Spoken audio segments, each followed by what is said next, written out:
Hello बच्चों, आज हम लोग पढ़ेंगे crystal field theory for the bonding in coordination compounds. आप लोगों के रिस्पांस मुझे मिल रहे हैं और जिससे मुझे समझ में आ रहा है कि मेरे सभी लेक्चर वीडियोस आप लोगों को उसके सभी टॉपिक्स आप लोगों को क्लियर हो रहे हैं। ऐसे ही सभी लेक्चर वीडियोस को आप लोग सीरियसली देखिए तो आप लोगों को सभी टॉपिक्स खूब अच्छे से समझ में आ जाएंगे। तो फिर चलिए आज हम लोग देखेंगे क्रिस्टल फील्ड थ्योरी।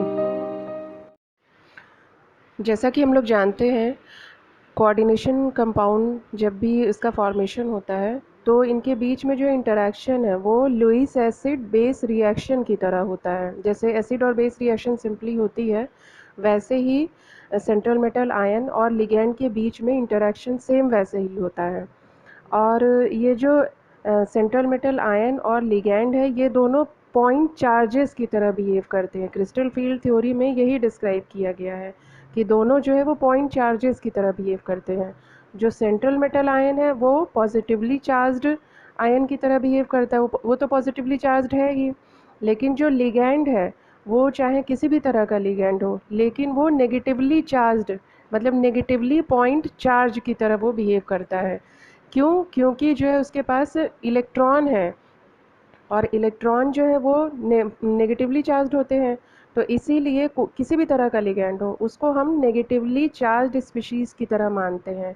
तो ये दोनों जो है वो एक पॉइंट चार्ज की तरह बिहेव करते हैं। क्रिस्टल फील्ड थ्योरी का जो सबसे इम्पॉर्टेंट पॉइंट है कि ये दोनों एकदम पॉइंट चार्ज की तरह इसमें बिहेव करते हैं।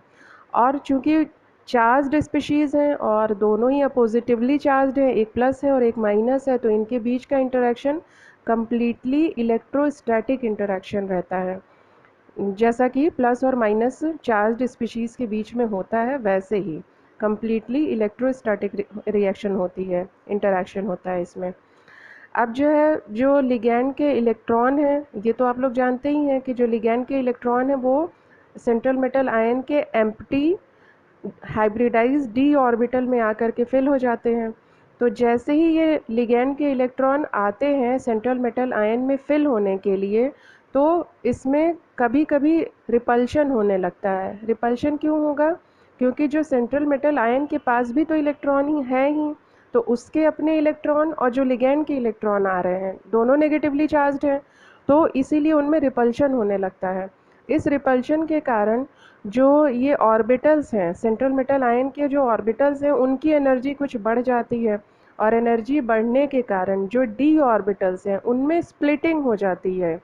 यही क्रिस्टल फील्ड थ्योरी का जो सबसे मेन पॉइंट मतलब जो की पॉइंट है स्प्लिटिंग का, क्रिस्टल फील्ड थ्योरी स्प्लिटिंग जो इसमें होती है वो इसी कारण होती है कि जो लिगैंड आ रहा है उसके इलेक्ट्रॉन और जो सेंट्रल मेटल आयन का इलेक्ट्रॉन है दोनों के बीच में रिपल्शन होता है, and due to that repulsion there is splitting in the d orbitals, और ये डी ऑर्बिटल्स स्प्लिट होकर के टू पार्ट्स में डिवाइड हो जाते हैं।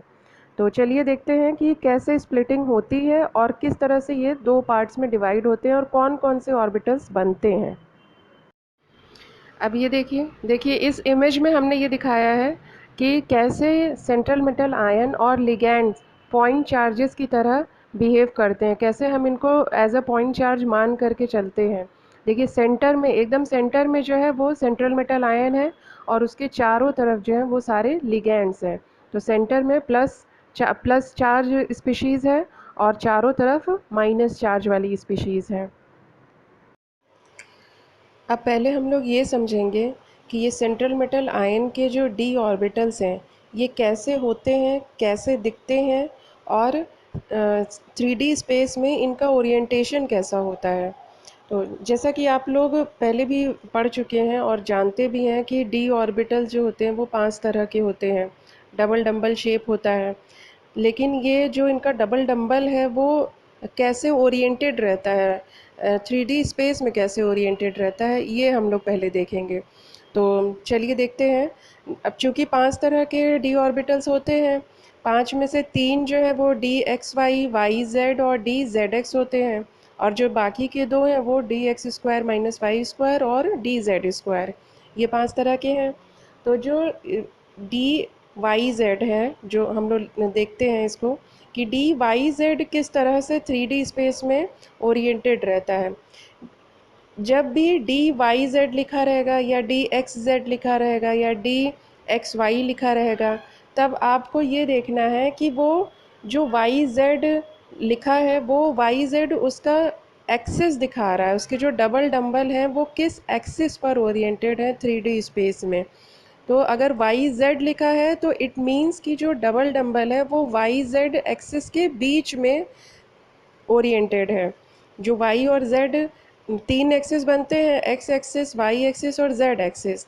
तो अगर डी वाई जेड लिखा है तो आप जो इमेज में भी देखिए डी वाई जेड लिखा है तो जो डबल डंबल है वो वाई एक्सिस और जेड एक्सिस के बीच में ओरिएंटेड है, उसका जो कॉर्नर बनता है उस कॉर्नर्स में ओरिएंटेड रहते हैं। उसी तरह से अगर डी एक्स जेड लिखा है तब ये जो डबल डंबल है वो एक्स एक्सिस और जेड एक्सिस के कॉर्नर्स पर ओरिएंटेड रहेंगे। सिमिलरली अगर डी एक्स वाई लिखा हुआ है तो क्या होगा, ये जो डबल डंबल्स हैं वो एक्स एक्सिस और वाई एक्सिस के कॉर्नर्स पर ओरिएंटेड रहेंगे। देखिए इमेज में एकदम क्लियर है कि कैसे ये d x Y, d x Z और डी वाई जेड किस तरह से 3D स्पेस में प्रेजेंट रहते हैं। और ये जो तीन तरह के डी ऑर्बिटल्स होते हैं इनको हम T2G ऑर्बिटल्स कहते हैं। इसको दो तरह से क्लासिफाई किया गया है, तो ये जो तीनों ऑर्बिटल्स हैं ये T2G कैटेगरी में आते हैं। एक साथ हम इनको T2G ऑर्बिटल्स बोलेंगे। उसी तरह से जो बाकी के दो डी ऑर्बिटल्स हैं उनमें भी जो d x square minus Y square है, तो इसका मतलब ये होता है कि उसके जो दोनों डंबल्स हैं वो एक एक्स एक्सिस पर ही लाई करता है, मतलब एकदम एक्स एक्सिस पर ही प्रेजेंट है, और दूसरा जो डंबल है उसका वो वाई एक्सिस पर प्रेजेंट है। डबल डंबल है तो दोनों ही डंबल एक्स एक्सिस और वाई एक्सिस पर ही प्रेजेंट होते हैं। जैसा कि पहले क्या था, दोनों एक्सिस के कॉर्नर्स पर प्रेजेंट होते थे T2G में, और जबकि ईजी ऑर्बिटल्स में क्या होता है कि उसी एक्सिस पर ही जो है ऑर्बिटल्स लाई करते हैं। अब जो पांचवा ऑर्बिटल है वो है डी जेड स्क्वायर ऑर्बिटल। तो डी जेड स्क्वायर में क्या होगा कि इसके जो दोनों डंबल्स हैं वो जेड एक्सिस पर ही ओवरलैप करते हैं, इसीलिए जो है इसको हम डी जेड स्क्वायर बोलते हैं। तो d x square minus Y square और डी जेड स्क्वायर दोनों जो है ईजी ऑर्बिटल्स की कैटेगरी में आते हैं। इन्हीं ऑर्बिटल्स में जो लिगैंड के इलेक्ट्रॉन्स होते हैं वो इलेक्ट्रॉन्स इन्हीं ऑर्बिटल्स में आ करके एडजस्ट होते हैं। लिगैंड के अप्रोच करने से पहले सेंट्रल मेटल आयन में सभी डी ऑर्बिटल्स की एनर्जी सेम रहती है। ये जो जितने भी पांचों डी ऑर्बिटल्स हैं, D x Y, D Y Z, D x Z और D x square minus Y square और डी जेड स्क्वायर, ये पांचों के पांचों जो हैं वो सेम एनर्जी के होते हैं। तब हम इनको कहते हैं कि ये सभी डी ऑर्बिटल्स डी जेनरेट हैं, मीन्स डी जेनरेसी रहती है इन सभी ऑर्बिटल में, सभी ऑर्बिटल्स की एनर्जी सेम रहती है। लेकिन जैसे ही लिगैंड अप्रोच करता है, मीन्स जैसे ही लिगैंड आता है बॉन्डिंग बनाने के लिए, तो तब क्या होता है कि उस लिगैंड के एक्सिस पर ये जो जितने भी ऑर्बिटल्स प्रेजेंट होते हैं उन ऑर्बिटल्स की एनर्जी ड्यू टू रिपल्शन बढ़ जाती है। अभी हमने आपको बताया कि रिपल्शन होता है, और क्यों रिपल्शन होता है वो भी अभी हमने आपको बताया। तो उसी रिपल्शन के कारण इन पांचों ऑर्बिटल्स में से जो ऑर्बिटल्स लिगैंड के एक्सिस पर लाई करते हैं, लिगैंड के एक्सिस पर ही प्रेजेंट होते हैं, उन ऑर्बिटल्स की एनर्जी बढ़ जाती है डीजेनरेट ऑर्बिटल्स के कंपैरिजन में। उन ऑर्बिटल्स की एनर्जी बढ़ जाएगी, और जो ऑर्बिटल्स लिगैंड्स के बीच में प्रेजेंट होते हैं उनकी एनर्जी कंपैरेटिवली लो रहती है, कंपैरेटिवली उन ऑर्बिटल्स की एनर्जी लो रहती है। तो ये सभी पांचों ऑर्बिटल जो हैं वो स्प्लिट हो जाते हैं, इनमें स्प्लिटिंग हो जाती है, ये दो पार्ट्स में डिवाइड हो जाते हैं एनर्जी के बेसिस पर। तो इन्हीं ऑर्बिटल्स का स्प्लिट होना, एनर्जी के बेसिस पर स्प्लिट होना, क्रिस्टल फील्ड स्प्लिटिंग कहलाती है। ऑर्बिटल्स की क्रिस्टल फील्ड स्प्लिटिंग कहलाती है। और इस स्प्लिटिंग को हम लोग, जो ये एनर्जी का डिफरेंस होता है, ये एनर्जी का डिफरेंस को हम लोग बोलते हैं क्रिस्टल फील्ड स्प्लिटिंग एनर्जी, जिसको कि delta is equal to 10 dq से रिप्रेजेंट करते हैं।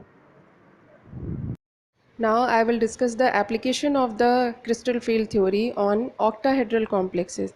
So for that we have to assume an octahedral array of negative charges which is which are placed around the metal ion which is centrally located and that is positively charged। और यहाँ image में देखिए पूरा octahedral complex एक बना हुआ है, centre में पॉजिटिवली चार्ज्ड आयन है और उसके ऑक्टाहेड्रॉन पर जो भी उसके ऑक्टाहेड्रल डायरेक्शंस हैं उस पर लिगेंड्स प्रेजेंट हैं।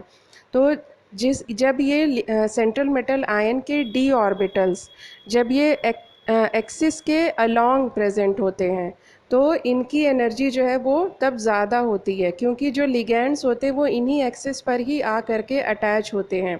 तो पहले तो सेंट्रल मेटल आयन के डी ऑर्बिटल्स की एनर्जी सेम रहती है, जब लिगेंड अप्रोच करता है तो ये पूरे के पूरे ऑर्बिटल्स की एनर्जी थोड़ी सी अपलिफ्ट होती है, थोड़ी सी एनर्जी जो है बढ़ती है, डीजेनरेसी बढ़ती है।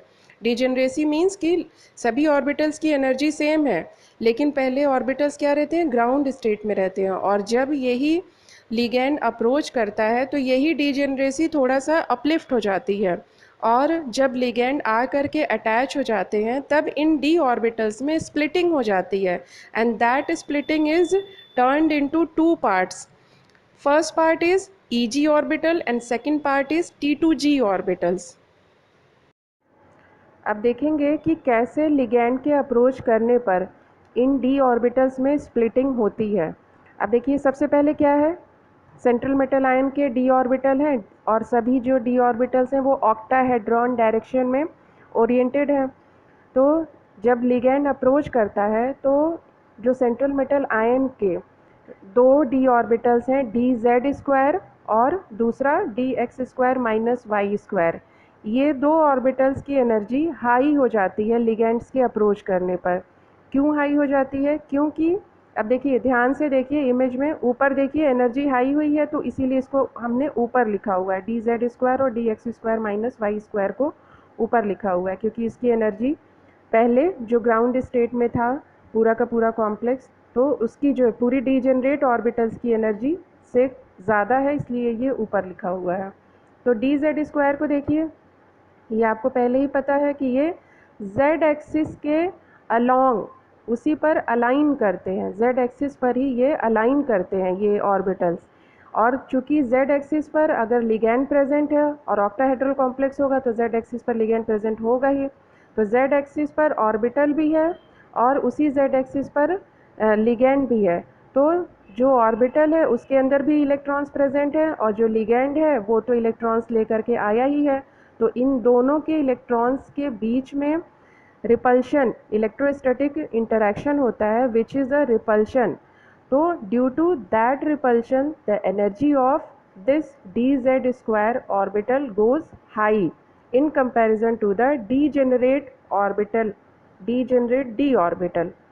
सिमिलरली देखिए DX² माइनस Y² है, तो जो DX² है वो x एक्सिस और y एक्सिस पर ये ऑर्बिटल्स प्रेजेंट है। इमेज में देखिए x एक्सिस पर दिख रहे हैं ऑर्बिटल्स और y एक्सिस पर ऑर्बिटल्स दिख रहे हैं। अब ऑर्बिटल्स भी उन्हीं एक्सिस पर हैं और जो लिगैंड आ रहा है वो भी उन्हीं एक्सिस पर है, तो अगेन क्या होगा कि यहाँ पर इलेक्ट्रोस्टैटिक इंटरैक्शन होगा। This interaction is repulsion, repulsion type of interaction. तो रिपल्शन के कारण क्या होता है, हमेशा जब भी रिपल्शन होगा तो एनर्जी हाई ही होगी। तो जब एनर्जी हाई हुई तो डीजेनरेट ऑर्बिटल से एनर्जी इसकी हाई है, इसीलिए इसको हमने ऊपर लिखा हुआ है।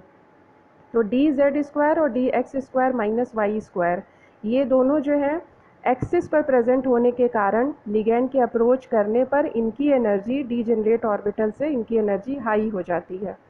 अब देखिए DXY, DYZ और DXZ में क्या होता है, चूँकि DXY के केस में देखिए ये एक्सिस के अलोंग या फिर एक्सिस पर ही अलाइन नहीं करता है, ये एक्सिस के बीच में प्रेजेंट होते हैं। तो मीन्स लिगेंड से थोड़ा सा डिस्टेंस तो है ही, एक्सिस के दोनों एक्सिस के बीच में प्रेजेंट है, एक्सिस के ऊपर ही नहीं प्रेजेंट है, दोनों एक्सिस के बीच में प्रेजेंट है। तो अब थोड़ा सा लिगेंड से डिस्टेंस हो गया, तो लिगेंड से डिस्टेंस होने के कारण लिगेंड के इलेक्ट्रॉन और डी ऑर्बिटल के इलेक्ट्रॉन थोड़ा सा दूर हो गए। तो दूर होने के कारण इनकी एनर्जी कंपैरेटिवली थोड़ी सी लो हो जाती है डीजेनरेट ऑर्बिटल के कंपैरेटिवली। उसी तरह से DYZ की भी एनर्जी लो होती है और DXZ की भी एनर्जी लो होती है। तो ये तीनों ऑर्बिटल्स जो हैं जब भी लिगेंड अप्रोच करता है तो ये पांचों ऑर्बिटल के 2 सेट बन जाते हैं और ये पांचों ऑर्बिटल में स्प्लिटिंग हो जाती है। तो 2 ऑर्बिटल्स की एनर्जी हाई हो जाती है और बाकी के 3 ऑर्बिटल्स की एनर्जी लो हो जाती है। इसी को हम लोग कहते हैं क्रिस्टल फील्ड स्प्लिटिंग। ऑर्बिटल्स की स्प्लिटिंग हो जाती है due to the approach of ligands and due to the interaction, electrostatic interaction of the ligands electron and the d orbitals electron। आप लोगों को समझाने के लिए यहाँ पर हमने कोबाल्ट का एक कॉम्प्लेक्स लिया है।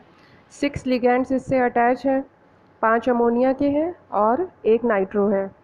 6 लिगैंड्स अटैच होने के कारण ये क्या होगा, ये ऑक्टाहेड्रल कॉम्प्लेक्स बनेगा।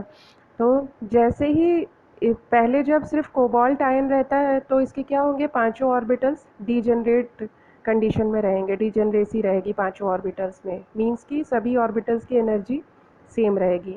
लेकिन जैसे ही ये लिगैंड्स अप्रोच करना शुरू करते हैं कोबाल्ट आयन को, तो इसके पांचों ऑर्बिटल्स क्या होते हैं, इनमें स्प्लिटिंग स्टार्ट हो जाती है, स्प्लिटिंग हो जाती है और ये ऑर्बिटल्स 2 सेट में डिवाइड हो जाते हैं, एक T2G सेट और दूसरा EG सेट।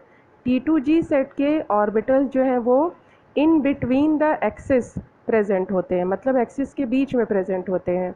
तो ये लिगैंड के डायरेक्ट कांटेक्ट में नहीं आते हैं, इसीलिए इनकी एनर्जी डीजेनरेट ऑर्बिटल्स की एनर्जी के कंपैरेटिवली लो रहती है और ये स्टेबलाइज हो जाते हैं, इनमें स्टेबिलिटी आ जाती है। इसीलिए इनकी एनर्जी हम जब भी हम ग्राफ बनाते हैं तो इनकी एनर्जी हम लो दिखाते हैं।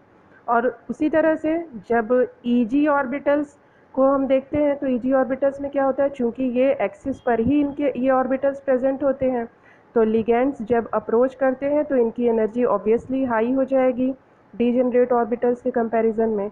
तो ये ग्राफ में T2G ऑर्बिटल्स नीचे आ जाते हैं और EG ऑर्बिटल्स ऊपर आ जाते हैं। ये ग्राफिकल रिप्रेजेंटेशन है उसी कॉम्प्लेक्स का।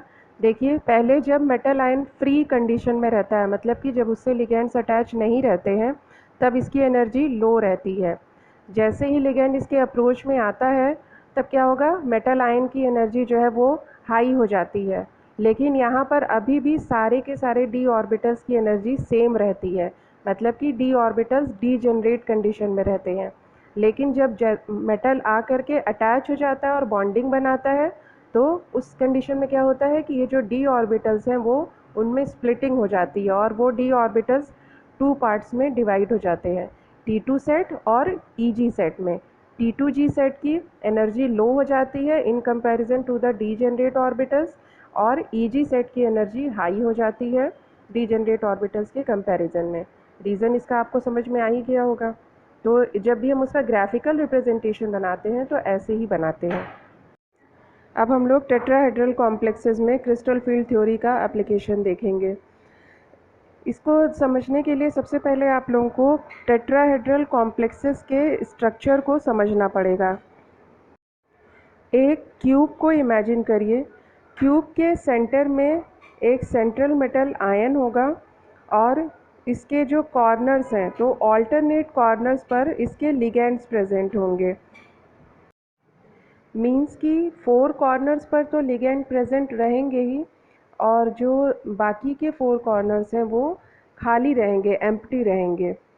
अब क्या होगा, जो सेंट्रल मेटल आयन है उसके जो डी ऑर्बिटल्स हैं उनमें से 2 डी ऑर्बिटल्स EG ऑर्बिटल्स जो है dx² y² वाला और dx² - y² वाला और एक dz² वाला जो ऑर्बिटल है, ये 2 ऑर्बिटल्स जो क्यूब का फेस होता है उसके सेंटर पॉइंट पे प्रेजेंट होते हैं, उसके सेंटर पॉइंट की तरफ ओरिएंटेड रहते हैं, उधर उनकी लोकेशन पाई जाती है।